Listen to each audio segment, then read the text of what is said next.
کیل مہاسوں سے کیسے نجات پائیں؟ کیل مہاسے عام طور پر نوجوانی کے زمانے میں چہرے پر نمودار ہوتے ہیں، جن میں کبھی کبھار خارش بھی محسوس ہوتی ہے۔ یہ چہرے کے علاوہ گردن، سینے، کمر اور بازوں پر بھی نمودار ہو سکتے ہیں۔ دراصل ہمارے بالوں کے جلد کے اندر چکنائی پیدا کرنے والے کچھ غدود بھی پائے جاتے ہیں۔ اگر یہ غدود متورم ہو جائیں تو چکنائی زیادہ مقدار میں پیدا ہوکر کیل مہاسوں کا سبب بن جاتی ہے۔ عام طور پر کیل مہاسوں کے درمیان کالا یا سفید کیل نما سر ہوتا ہے۔ کیل مہاسوں کی کئی اقسام ہیں۔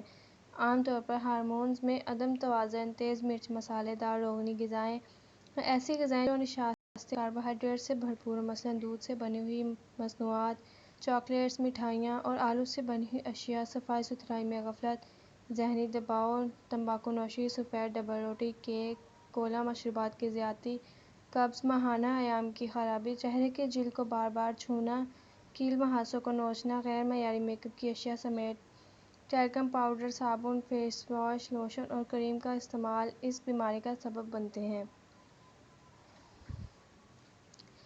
کیل مہاسوں کو نوعیت کے اعتبار سے 3 درجوں میں تقسیم کیا جاتا ہے۔ پہلا درجہ مائلڈ کہلاتا ہے، دوسرا درجہ ماڈریٹ اور تیسرا سیور کہلاتا ہے۔ خواتین میں عموماً حمل کے دوران، پی سی او ایس یا ایام سے متعلق تکالیف کے دوران بھی اس مرض کی شدت دیکھی جا سکتی ہے۔ اکثر افراد، خاص طور پر خواتین، کیل مہاسوں کی وجہ سے احساسِ کمتری کا شکار بھی ہو جاتی ہیں، اس لیے کہ ان کے چہرے سے بدنما نظر آتا ہے، لیکن اگر ان کا کسی مستند ماہر امراض سے علاج کروایا جائے تو چہرہ صاف ستھرا اور تر و تازہ ہو جاتا ہے۔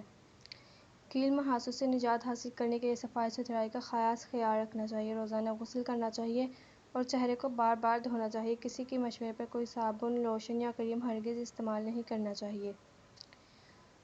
اگر کیل مہاسوں کی وجہ کوئی انفیکشن ہے تو ماہر معالج کے مشورے سے ادویہ لازمی کھانی پڑتی ہیں۔ اس کے علاوہ ایسی غذائیں بھی کھانی پڑتی ہیں جن میں زنک، بائیوٹین اور ریشہ وافر مقدار میں موجود ہوں تو فائدہ ہوتا ہے۔ نیز متاثرہ فرد کو اپنا صابن اور تولیہ بھی ہمیشہ علیحدہ رکھنا چاہیے تاکہ دوسرے افراد کیل مہاسوں سے محفوظ رہیں۔